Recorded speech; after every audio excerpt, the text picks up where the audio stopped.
Everybody, what is up? It is Berlin. Welcome back to my channel. As you can see, I've just started off my makeup here, and I'm going to come and sit down and do this video with you guys because of course there's a lot of stuff going on with Gabbie Hanna right now, and that's not what I'm going to be talking about in this video, but I'm going to be giving you guys my experiences with mental health. I did say in my community tab that I was going to do this.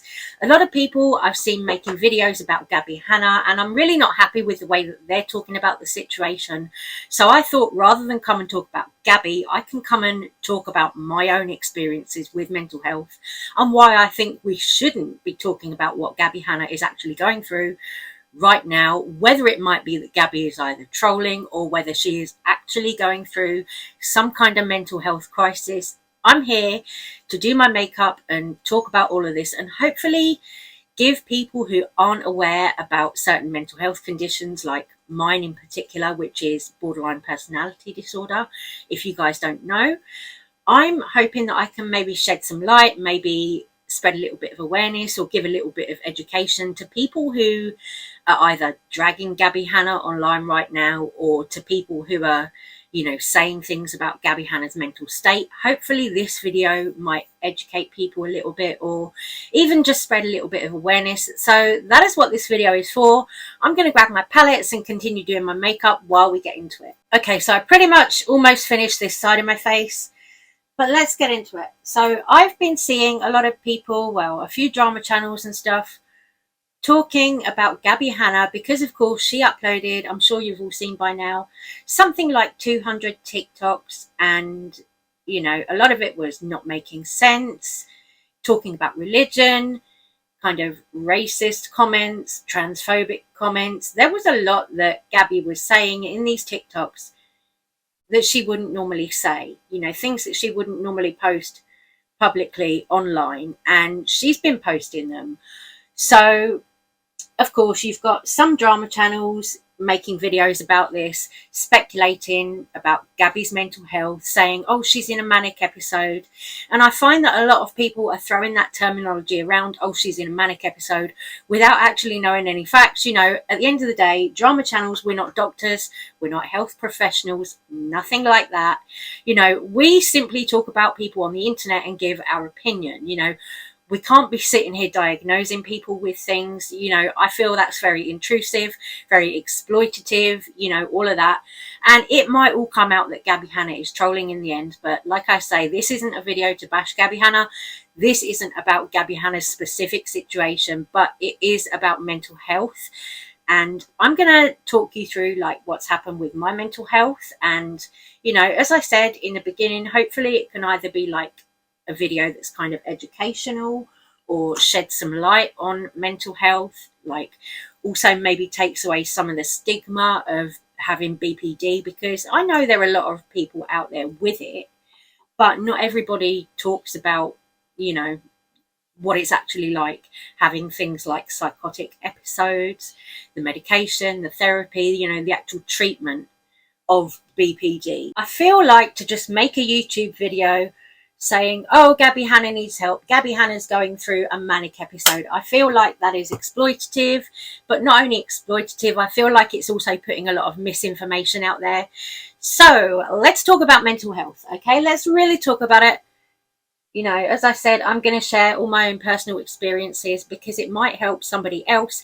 It might start an open conversation about mental health online. I don't know. But, you know, if anyone sees this and it helps them, great, you know. So I'm going to get into it and start talking about it. So I was first diagnosed with BPD, which is borderline personality disorder, back in 2019. Prior to that, I didn't know that I had BPD at all. And I had had years of being on medication for depression and anxiety. So I was taking, you know, your bog standard kind of antidepressants because that was what the doctor prescribed me at the time. I was taking your bog standard antidepressants. At the time, I was also doing my degree at uni. I was doing my fashion and textiles degree. There was a lot of pressure, you know, and things started adding up. And it got to a point where my brain just eventually broke. It snapped on me.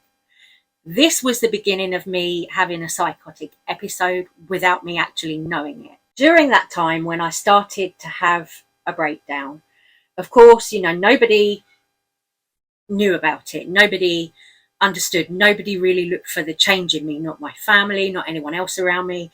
Nobody saw a change in me. And what I was doing was, you know, in a psychotic episode, I did things like uploading videos to this channel, which are since deleted. You know, I did things like uploading videos to this channel, saying things that I wouldn't normally ever say, you know, all this kind of stuff. And that's where I can kind of sympathize with Gabbie Hanna posting all of those TikToks, you know, that aren't making sense and everything, because I related to that as, you know, having been through that kind of thing myself with having a psychotic episode, posting it on YouTube. Then, you know, when I was more clear-headed and I saw that video, I was horrified seeing what I'd put online, you know, me having a psychotic episode. But at the time, of course, I didn't know. I didn't know that I was going through a psychotic episode. So I just uploaded videos, you know, as I normally would while I wasn't in my own brain, you know, and that's really how it feels. Being in a psychotic episode, you feel like you're not in your own brain. It's someone else. The lights are on outwardly, but nobody's home up here. You know, it is completely, you're somebody else in a psychotic episode. You're not you, you know. And as I say, you know, nobody in my family knew that I was having a psychotic episode because we've never had to deal with that before in my family. No one's had one before. They didn't know what was going on. They weren't aware because I wasn't communicating. I wasn't talking to my family because the paranoia and everything going on in my head during this psychotic episode told me not to.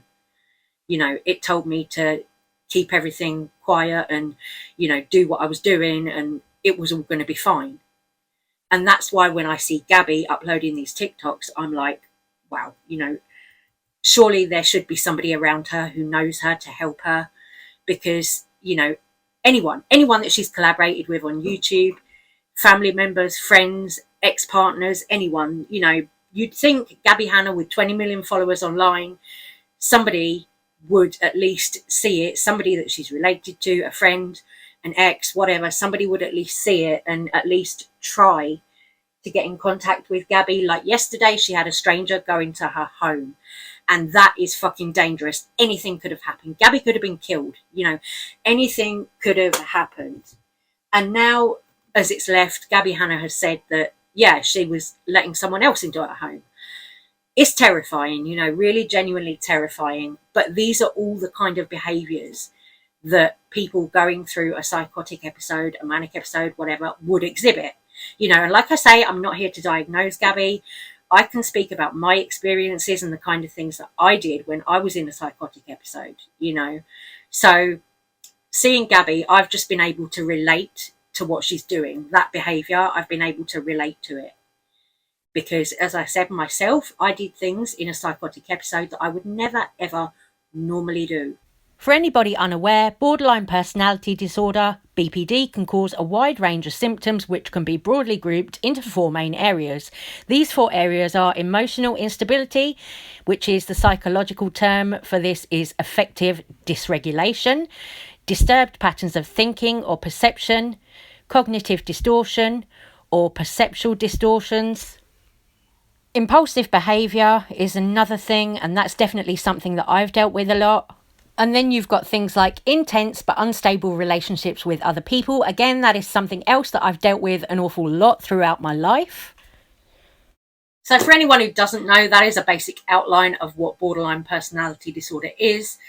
That's a very basic outline. There is a lot more to it that I could go into, but I also want to talk about things like treatment and medication and everything like that. So of course, you know, being on antidepressant medication doesn't actually do anything for BPD. It doesn't help it in any way. I mean, it only helps it if you have like a coexisting condition with it, like depression or anxiety. That's the only way that actual antidepressant SSRI medication will help you.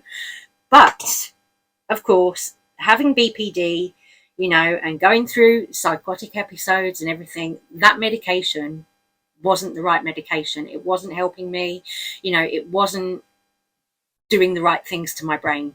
So I will show you guys the medication that I take, and we'll talk a little bit about that. So medication. Now, the medication that I take every day, I take 2 different types of medication. So I do still take an antidepressant, which is this little white one here. I take a couple of those every day, and I also take some of these. This little orange is quetiapine, and that is an antipsychotic drug.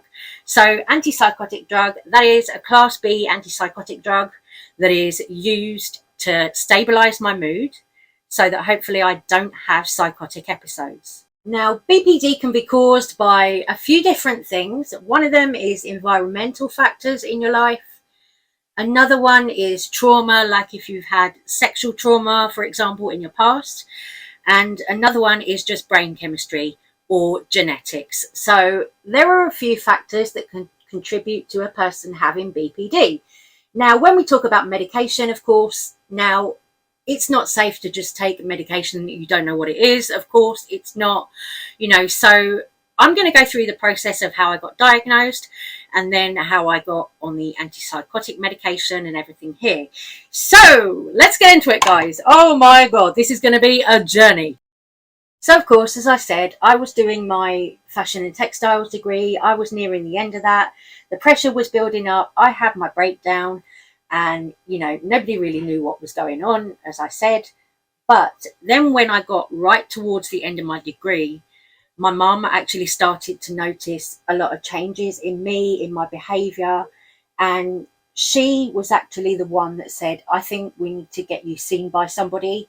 So she insisted that I go to my GP, my doctor, and, you know, start a conversation about what was going on with my mental health and, you know, say that maybe I wasn't on the right medication for what was going on with me. So it was actually my mum that talked me into doing that.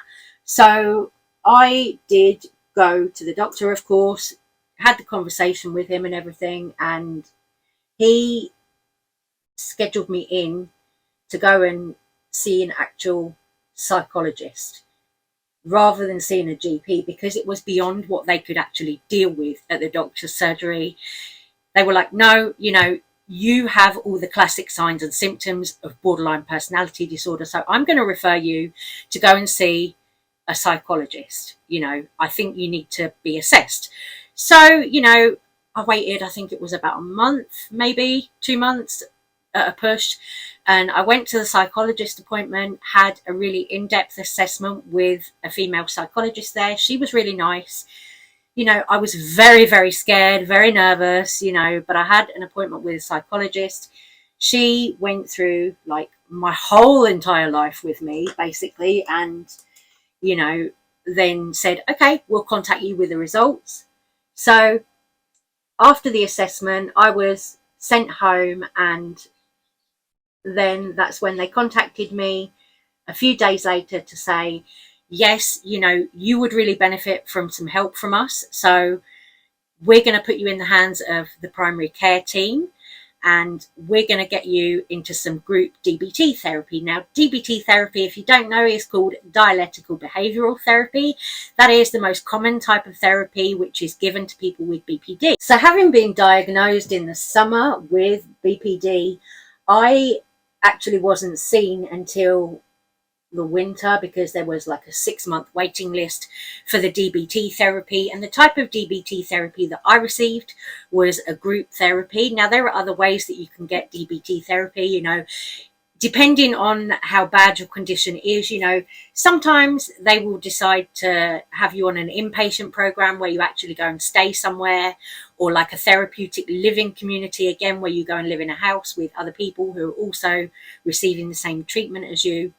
So I went on this group DBT course, which was like a 3-month course of therapy, and it was done like in weekly sessions, you know, like most kind of regular therapy sessions. The sessions, though, rather than being 1 hour, they were 2. So it was quite intense, and it was basically like a school. You know, you went to this place, there was homework, there was note taking, there were like practical exercises, all of this kind of different stuff. So I did that course of therapy, and then at the end of that, the psychologist recommended me to another type of therapy, which is called MBT. Now, MBT, if you don't know what that stands for, because I had no idea at the time. MBT is another type of therapy called mentalization-based therapy, and that is another type of therapy that people with borderline personality disorder can receive. I had no idea about any of that, but I was put on the waiting list for that, and currently I'm still waiting to receive that treatment right now. So the ways that BPD can affect everyday life are things like your work relationships, your friendships, relationships with a significant other. All of those things can be affected by having BPD, and of course not just for the person who has BPD, but for the people around them as well, family members, friends, partners, all of that. So it is important as well for people who are, you know, loved ones of people with BPD to also look after themselves and get some type of therapy, because it is very taxing to live with us and to deal with us and our behaviors, you know. But what I learned through going through like DBT therapy was that all of my behaviors that I'd been doing since I was a teenager, a lot of them were related to BPD.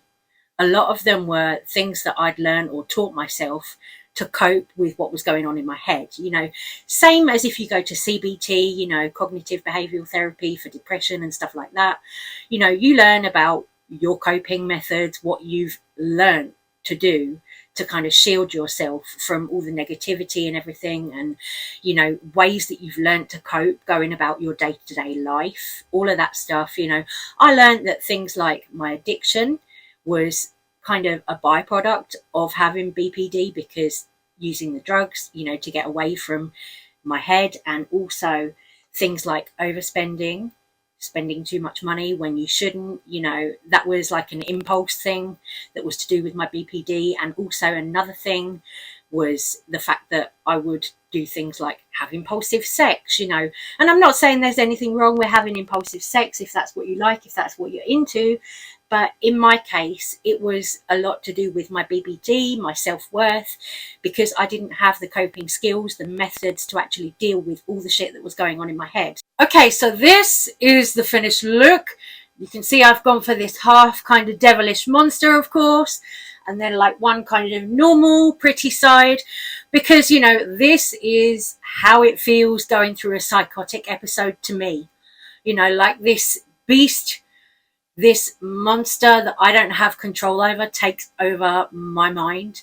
So this is, you know, with this kind of big Cheshire cat grin, like they're up to no good, you know, this is kind of what it feels like to me. So that's why I wanted to paint my face like this today.